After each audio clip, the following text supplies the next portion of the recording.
Hi friends, இன்றைக்கான சிறுகதை சண்டை இல்லாத வீட்டில் லக்ஷ்மி தேவி வாசம் செய்வாள் அப்படின்னு கதையின் தலைப்பு. ஒரு செல்வந்தர் இரவு தூங்க போகிறாரு. அப்போ அவர் கனவுல மகாலட்சுமி தோன்றுறாங்க. அப்போ அவங்க பேசுகிறாங்க, செல்வந்தரே, நீங்கள் செஞ்ச புண்ணியம், உங்கள் முன்னோர்கள் செஞ்ச புண்ணியத்தினால நான் இவ்வளோ நாள் உங்கள் வீட்டில் வாசம் பண்ணேன். இனிமே இங்கே உங்கள் புண்ணியம்லாம் தீர்ந்துருச்சு, நான் உங்கள் வீட்டை விட்டு வெளியே போகிறேன் அப்படின்னு. ஆனால் செல்வந்தர் அதிர்ச்சியில், அப்படிலாம் நீங்கள் போக வேணாம் அப்படின்னு சொல்லி கேட்டுக்கிறாரு. இல்லை இல்லை, நான் உன் வீட்டில் இவ்வளோ நாள் இருந்ததுக்கு வேணால் உனக்கு ஒரு வரம் கொடுத்துட்டு போகிறேன். ஆனால் நீ என்னை இருக்க சொல்லி மட்டும் கேட்கக்கூடாது அப்படின்னு சொல்லிட்டு மறைஞ்சிடுறாங்க. உடனே அந்த செல்வந்தர் க அடுத்த நாள் விடியவும் தன் குடும்பத்தார்கள்ட்டையெல்லாம் ஒவ்வொருத்தட்டையும் ஒவ்வொரு ஒப்பீனியன் கேட்குறாரு.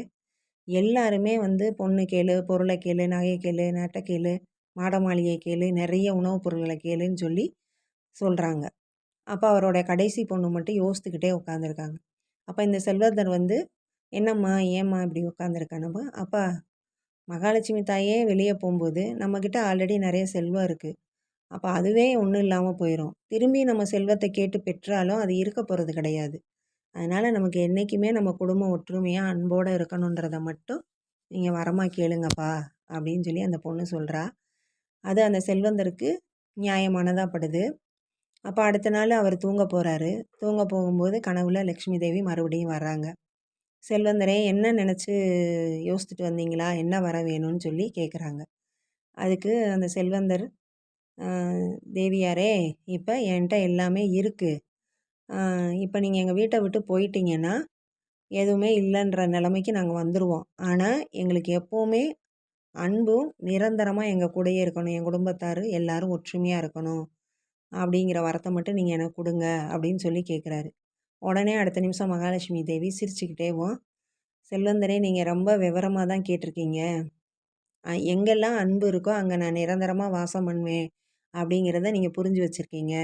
அப்படியே ஆகட்டும் அப்படின்னு சொல்லிட்டு மறைஞ்சிடுறாங்க.